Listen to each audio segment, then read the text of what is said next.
The Fountainhead by Ayn Rand. The verdict of the court. A tree branch hung in the open window. The leaves moved against the sky, implying sun and summer and an inexhaustible earth to be used. Dominic thought of the world as background. Wynand thought of it two hands bending a tree branch to explain the meaning of life.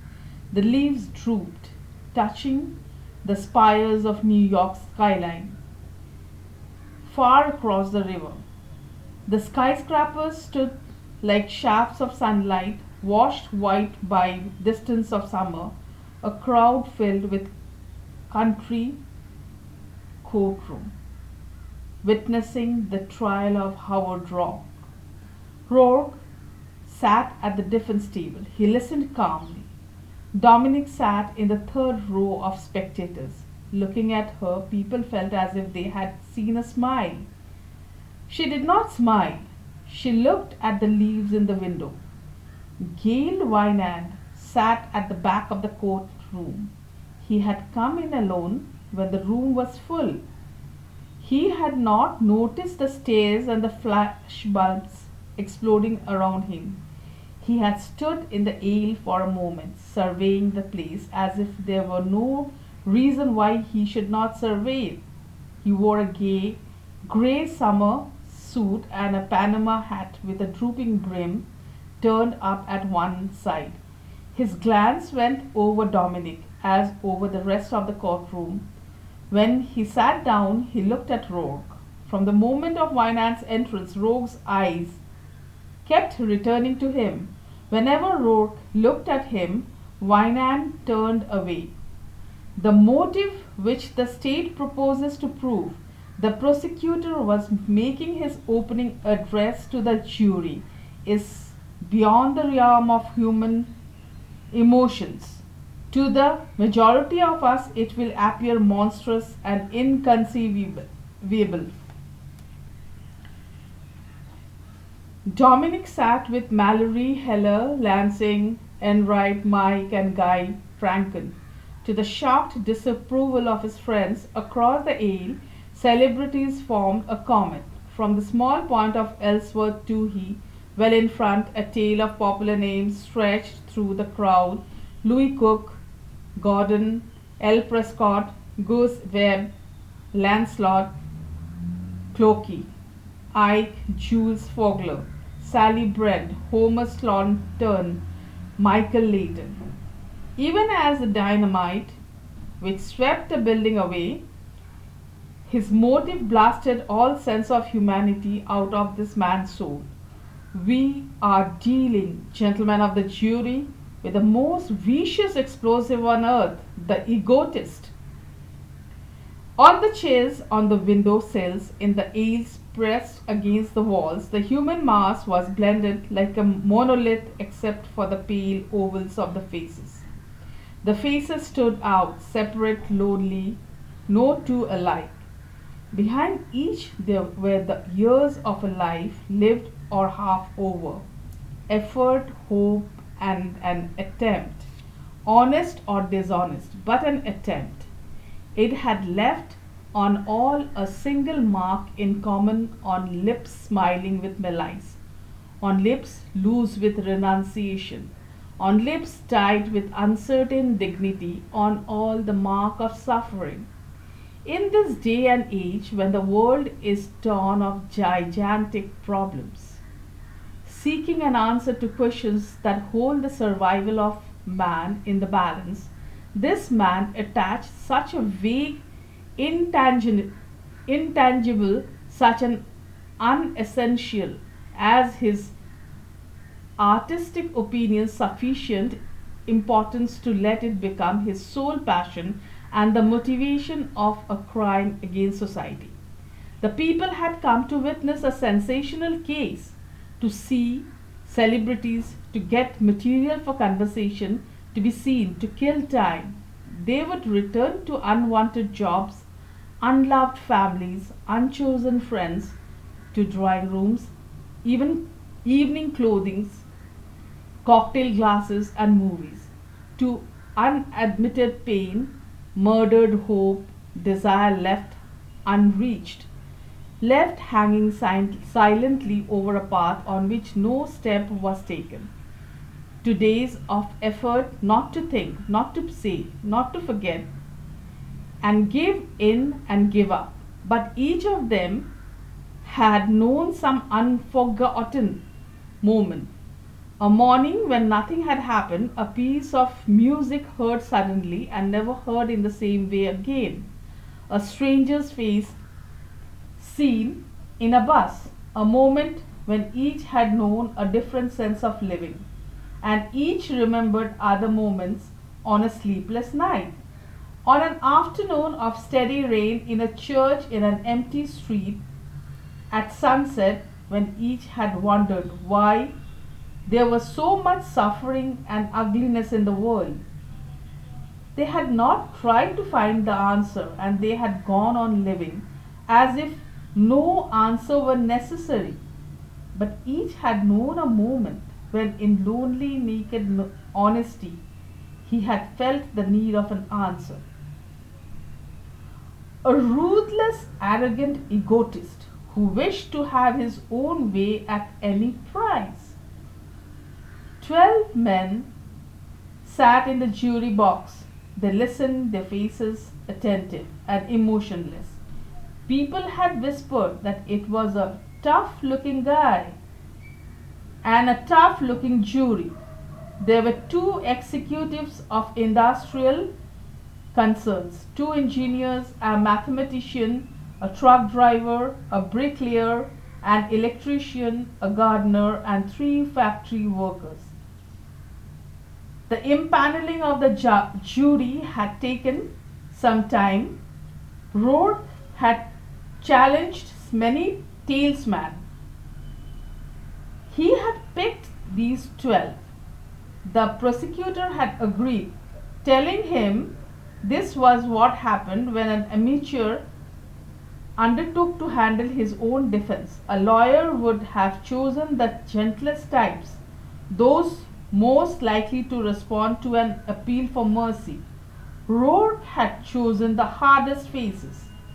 Had it been some plutocrat's mansion, but a housing project, gentlemen of the jury, a housing project.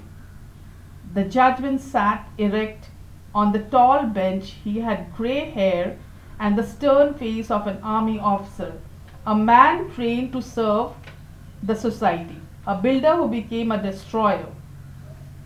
The voice went on, practiced and confident. The faces filling the room listened with the response they granted to good weekday dinner, satisfying and to be forgotten within an hour. They agreed with every sentence they had heard before. They had always heard it. This was what the world lived by. It was self-evident like a puddle before one's feet. The prosecutor introduced his witnesses. The policeman who had arrested Rourke took the stand to tell how he had found the defendant standing by the electric plunger. The night watchman related how he had seen and sent away from the scene. His testimony was brief. The prosecutor preferred not to stress the subject of the dominic. The contractor's superintendent testified about the dynamite missing from the stores of the site. Officials of Cortlandt building inspectors, estimators took the stand to describe the building and the extent of the damage. This concluded the first day of the trial. Peter Keating was the first witness called on the day. He sat on the stand, slumped forward. He looked at the prosecutor obediently. His eyes moved once in a while. He looked at the crowd, at the jury, at Rourke. It made no difference.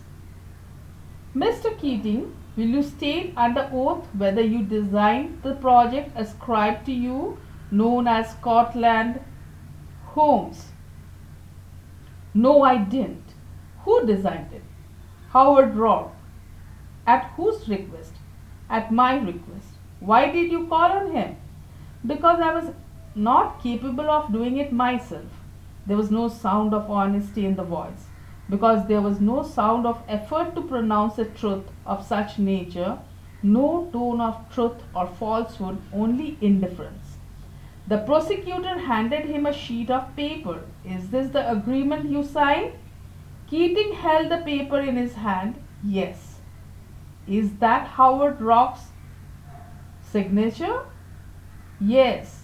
Will you please read the terms of this agreement to the jury? Keating read it aloud. His voice came evenly, well drilled. Nobody in the courtroom realized that this testimony had been intended as a sensation. It was not a famous architect publicly confessing incompetence. It was a man reciting a memorized lesson. People felt there were, he interrupted, he would not be able to pick up the next sentence but would have to start all over again from the beginning. He answered a great many questions. The prosecutor introduced in evidence Rourke's original drawings of Cortlandt, which Keating had kept, the copies which Keating had made of them, and photographs of Cortlandt as it had been built. Why did you object so strenuously to the excellent structural changes suggested by Mr. Prescott and Mr. Webb? I was afraid of Howard Rourke. Why did your knowledge of this character led you to expect anything? What do you mean? I don't know. I was afraid. I used to be afraid. The question went on. The story was unusual, but the audience felt bored. It did not sound like the recital of a participant. The other witnesses had seemed to have a more personal connection with the case. When Keating left the stand, the audience had the odd impression that no change had occurred in the act of a man's exit, as if no person had walked out. The prosecution rests, said the district attorney. The judge looked at Rourke. Proceed, he said. His voice was gentle. Rourke got up. Your Honor, I shall go call no witness. This will be my testimony and my summation. Take the oath. Rourke took the oath. He stood by the steps of the witness stand. The audience looked at him. They felt he had no chance. They could drop the nameless resentment, the sense of insecurity which he aroused in most people, and so, for the first time, they could see as he was, a man totally innocent of fear. The fear which they thought was not the normal kind, not a response to a tangible danger, but the chronic, unconfessed fear in which they all lived. They remembered the misery of the moments when in loneliness a man thinks of bright words he could have said but had not found, and hates those who robbed him of his courage. The misery of knowing how strong and able one is in one's own mind, the radiant picture never to be made real. Dreams, self-delusion, or a murdered reality unborn, killed by that corroding emotion without name, fear, need, dependence, hatred. Rourke stood before them as each man stands in the innocence of his own mind, but Rourke stood like that before a hostile crowd, and they knew suddenly that no hatred was possible to him. For the flash of an instant, they grasped the manner of his consciousness. Each asked himself, do I need anyone's approval? Does it matter? Am I tied? And for that instant, each man was free, free enough to feel benevolence over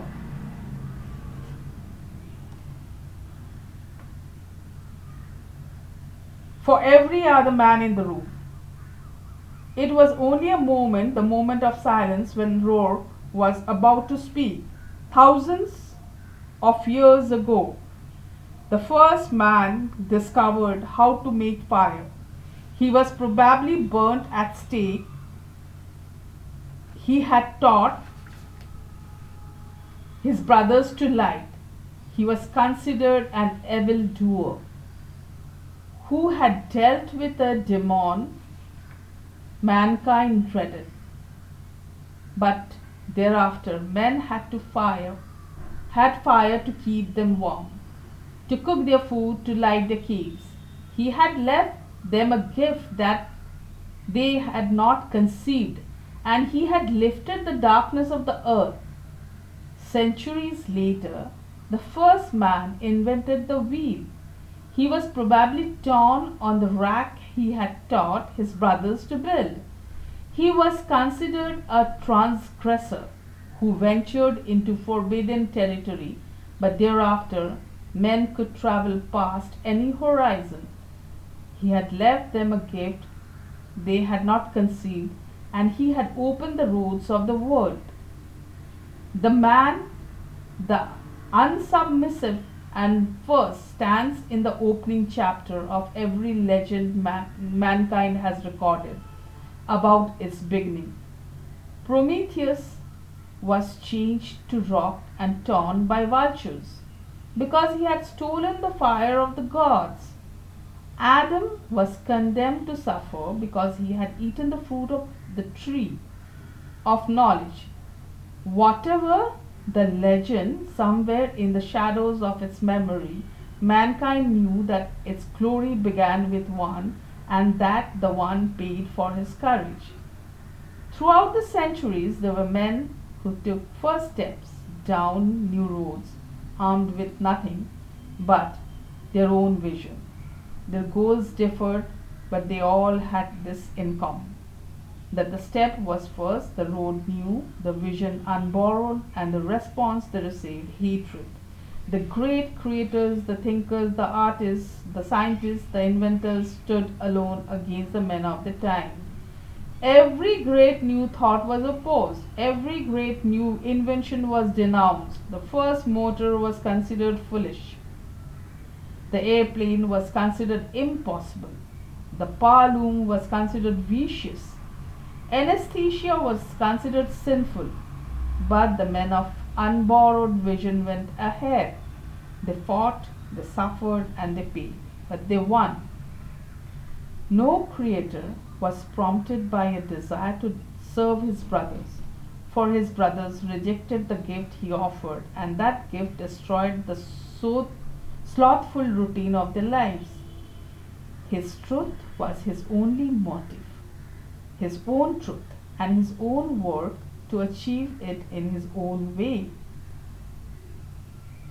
A symphony, a book, an engine, a philosophy, an airplane, or a building. That was his goal and his life. Not those who heard, read, operated, believed, flew, or inhabited the thing he had created. The creation, not its users. The creation, not the benefits others derived from it. The creation which gave form to his truth. He held his truth above all things and against all men. His vision, his strength, his courage came from his own spirit. A man's spirit, however, is his self, the entity which is his consciousness. To think, to feel, to judge, to act are functions of the echo. The creators are not selfless. It is the whole secret of their power that it was self-sufficient,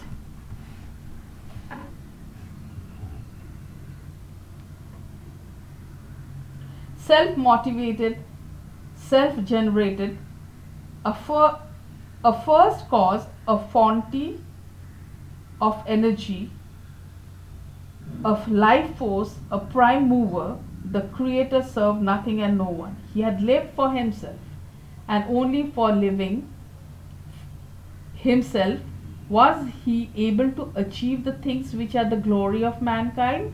Such is the nature of achievement. Man cannot survive except through his mind. He comes on earth unarmed. His brain is his only weapon. Animals obtain food by force. Man has no claws, no fangs, no horns, no great strength of muscle. He must plant his food or hunt it. To plant, he needs a process of thought. To hunt, he needs weapons. And to make weapons, a process of thought. From the simplest necessity to the highest religious abstraction, from the wheel to the skyscraper, everything we are and everything we have come from a single attribute of man, the function of his reasoning mind. But the mind is an attribute of the individual. There is no such thing as a collective brain. There is no such thing as a collective thought. An agreement reached by a group of men is only a compromise or an average drawn upon many individual thoughts. It is secondary consequence. The primary act, the process of reason, must be performed by each man alone. We can divide a meal among many men. We cannot digest it in a collective stomach. No man can use his lungs to breathe for another man. No man can use his brain to think for another man. All the functions of body and spirit are private. They cannot be shared for transfer. We inherit the products of the thought of other men. We inherit the wheel. We make a car. The car becomes an automobile. The automobile becomes an airplane. But all through the process that we receive from others is only the end product of their thinking. The moving force is the creativity faculty which takes this product as material, uses it, and originates the next step. The creative faculty cannot be given or received, shared or borrowed. It belongs to single individual men. That which it creates is the property of the creator. Men learn from another man, but all learning is only the exchange of material. No man can give another the capacity to think, yet that capacity is our only means of survival. Nothing is given to man on earth. Everything he needs has to be produced. And here man faces his basic alternative. He can survive in only one of two ways: by the independent work of his own mind, or as a parasite fed by the minds of others. The creator originates, the parasite borrows. The creator faces nature alone, the parasite faces nature through an intermediary. The creator's concern is the conquest of nature. The parasite's concern is the conquest of man. The creator lives for his work.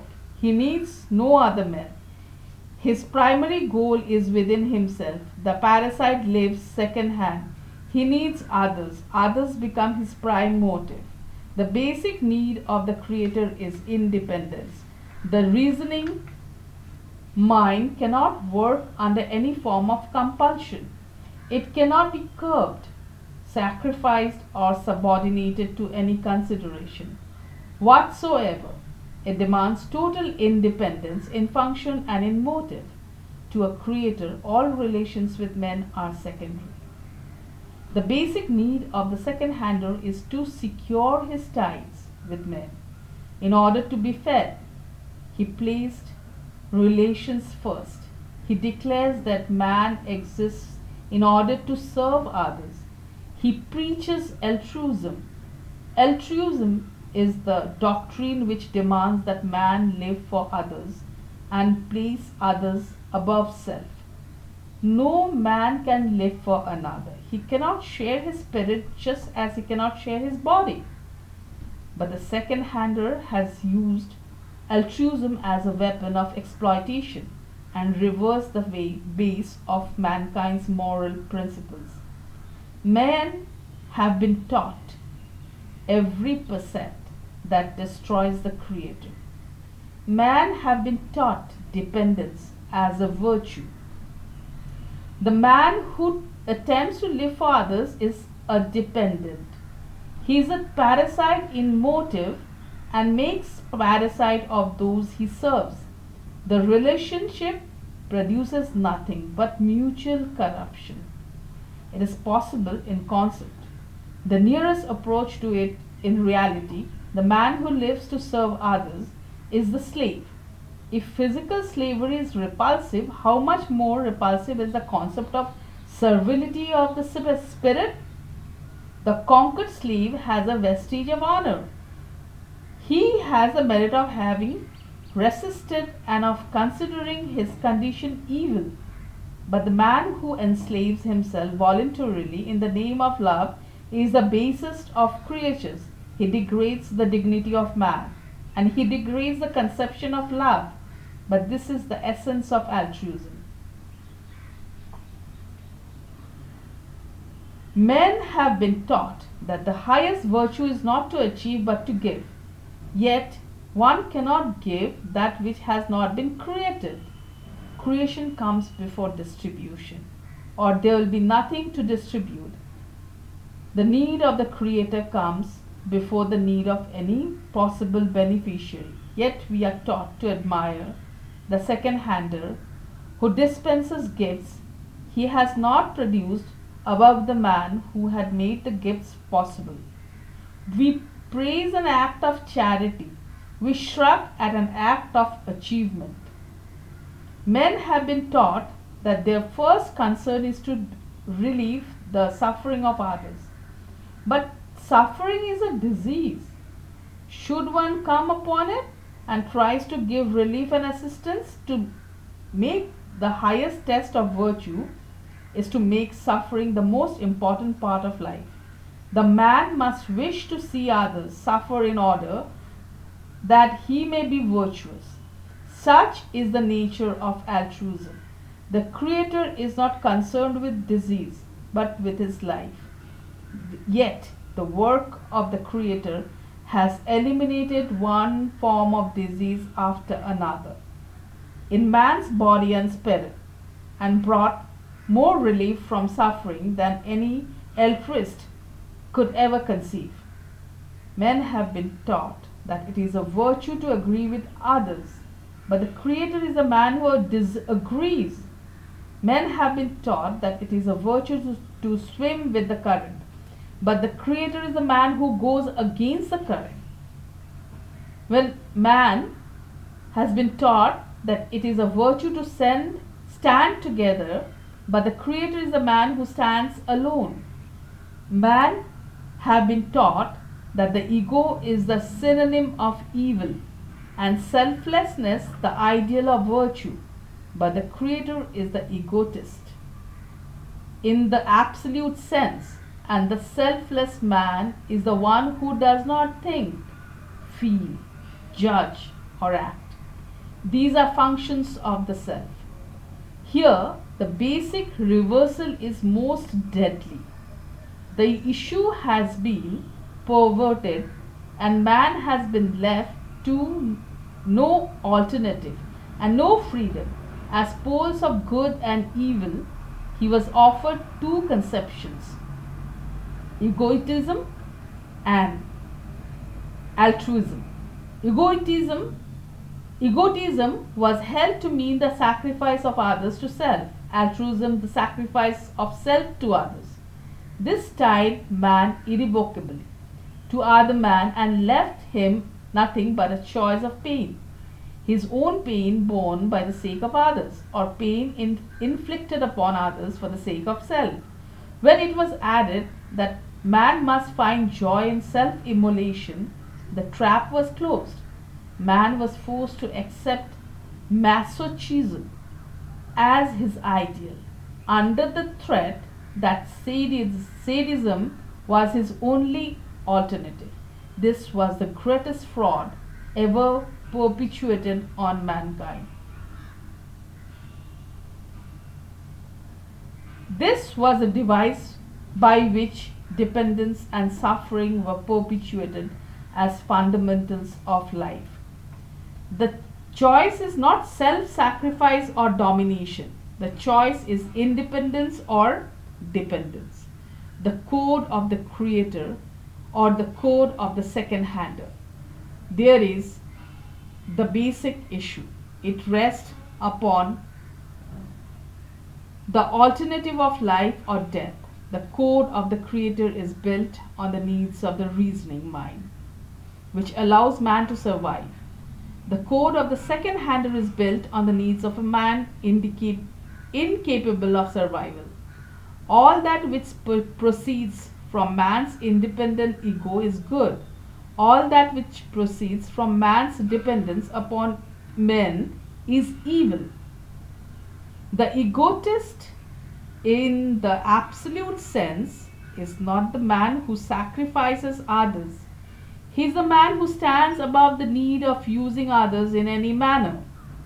He does not function through them. He is not concerned with them in any primary matter, not in his aim, not in his motive, not in his thinking, not in his desires, not in the source of his energy. He does not exist for any other man, and he asks no other man to exist for him. This is the only form of brotherhood and mutual respect possible between men. Degrees of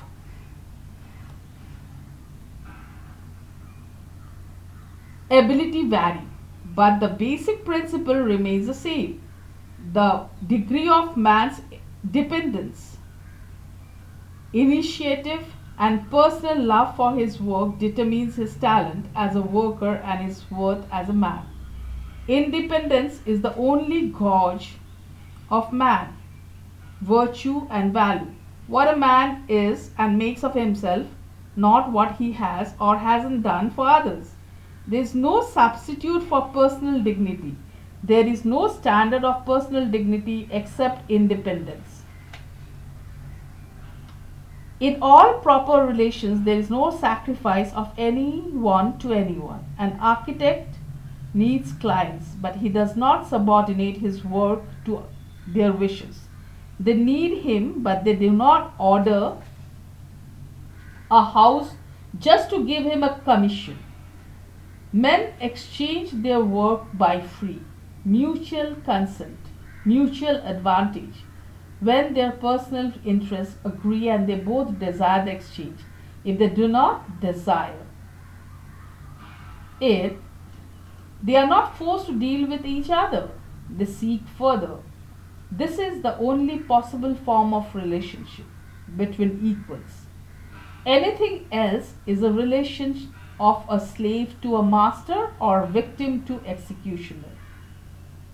No work is ever done collectively by a majority decision. Every creative job is achieved under the guidance of a single individual thought. An architect requires a great many men to erect his building, but he does not ask them to vote on his design. They work together by free agreement, and each is free in his proper function. An architect uses steel, glass, concrete produced by others, but the materials remain just so much steel, glass, and concrete until he touches them. What he does with them is his individual product and his individual property. This is the only pattern for proper cooperation among men. The first right on earth is the right of the ego. Man's first duty is to himself. His moral law is never to place his prime goal within the persons of others. His moral obligation is to do what he wishes, provided his wish does not depend primarily upon other men. This includes the whole sphere of his creative faculty, his thinking, his work. But he does not include the sphere of the gangster, the altruist and the dictator. A man thinks and works alone. A man cannot rob, exploit, or rule alone. Robbery, exploitation, and ruling presuppose victims. The implied dependence. They are the province of the second hander. Rulers of men are not egotists. They create nothing. They exist entirely through the persons of others. Their goal is in their subjects, in the activity of enslaving. They are as dependent as the beggar, the social worker, and the bandit. The form of dependence does not matter. But men are taught to regard second-handers, tyrants, emperors, dictators as exponents of egotism. But this fraud, they were made to destroy the ego, themselves and others. The purpose of the fraud was to destroy the creators or to harness them, which is a synonym. From the beginning of the story, the two antagonists have stood face to face, the creator and the second-hander. When the first creator invented the wheel, the first second-hander responded. He invented altruism. The creator denied, opposed, persecuted, exploited, went on, moved forward, and carried all humanity along on his energy. The second-hander contributed nothing to the process except the impediments. The contest has another name, the individual against the collective. The common good of a collective, a race, a class, a state, was the claim and justification of every tyranny, every established over men. Every major horror of history was committed in the name of an altruistic motive. Has any act of selflessness ever equaled the carnage perpetrated by disciples of altruism? Does the fault lie in man's hypocrisy or in the nature of the principle? The first dreadful butchers were the most sincere. They believed in the perfect society reached through the guillotine and the firing squad. Nobody questioned their right to murder since they were murdering for an altruistic purpose. It was accepted that man must be sacrificed for other men. Actors change, but the cause of tragedy remains the same. A humanitarian who starts with declarations of love for mankind and ends with a sea of blood. It goes on and will go on so long as men believe that an action is good if it is unselfish, that permits the altruist to act and forces his victims to bear it. The leaders of collectivist movements ask nothing for themselves but observe the results.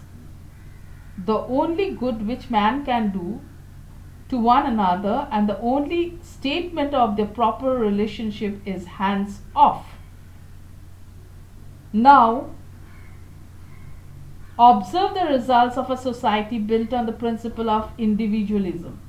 This our country, the noblest country in the history of men, the country of greatest achievement, greatest prosperity, greatest freedom. This country was not based on selfless service, sacrifice, renunciation, or any percept of altruism.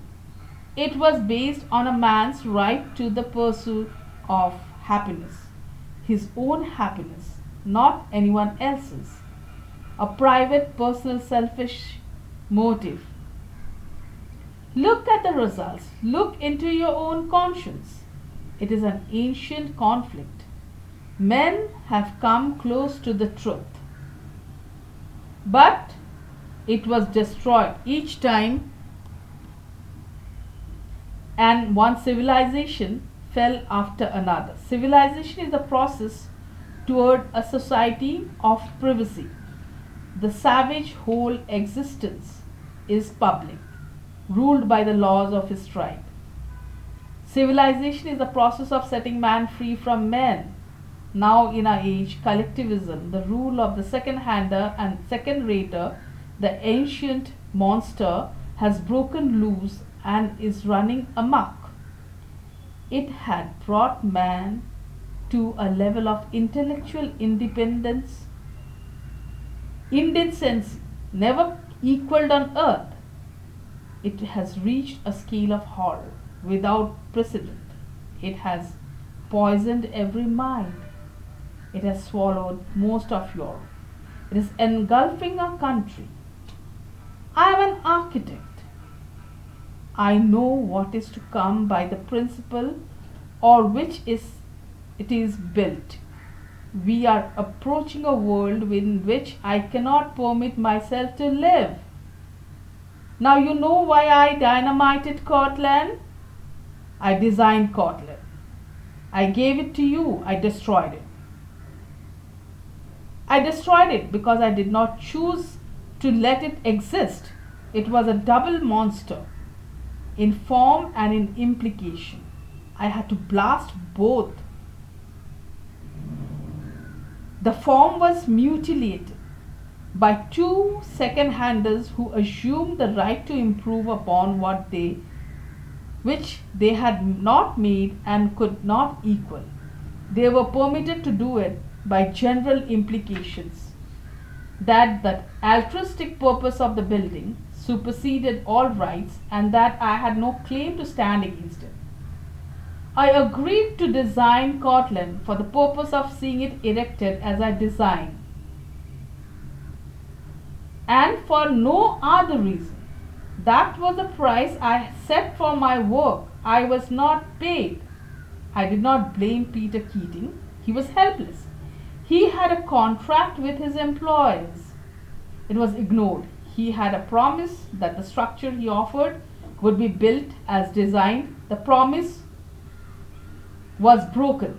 The love of a man for the integrity of his work and his right to preserve it are now considered a vague, intangible, and an unessential.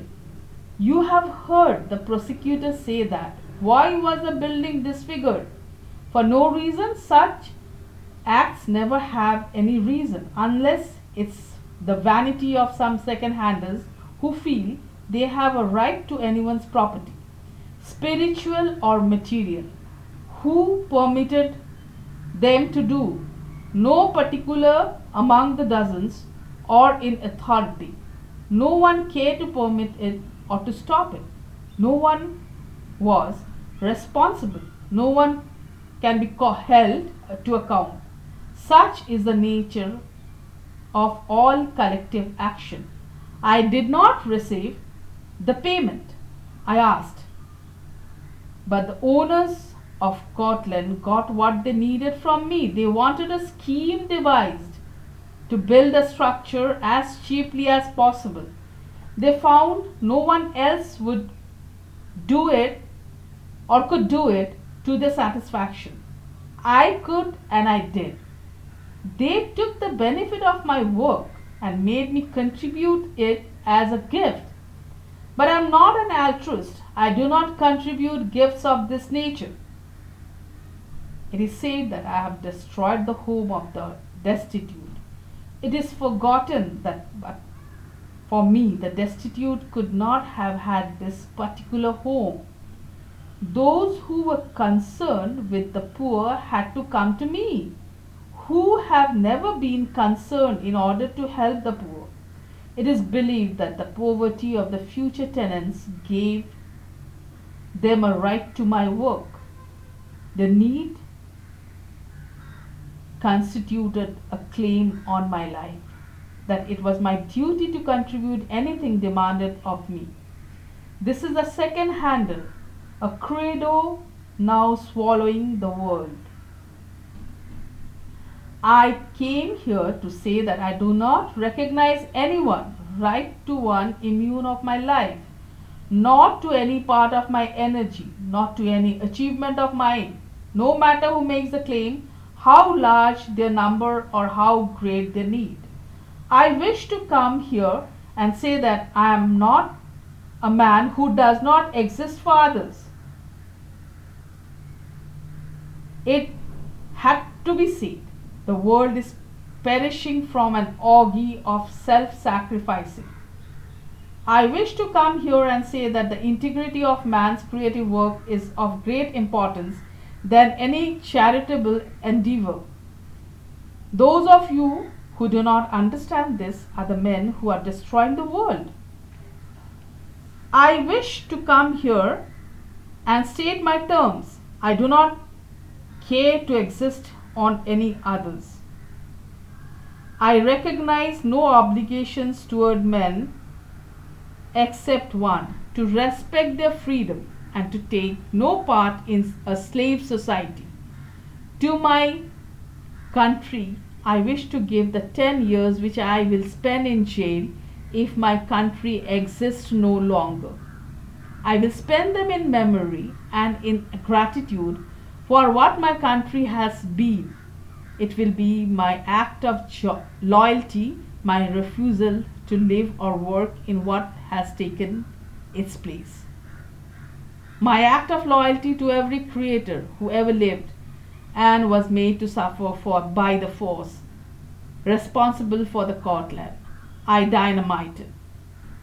To every tortured hour of loneliness, denial, frustration, abuse, he was made to spend, and to the battles he won. To every creator whose name is known, and to every creator who lived, struggled, perished, unrecognized before he could achieve. To every creator who was destroyed in body or in spirit. To Henry Cameron, to Steve Mallory, to a man who doesn't want to be named, but who is sitting in this room and knows that I am speaking of him.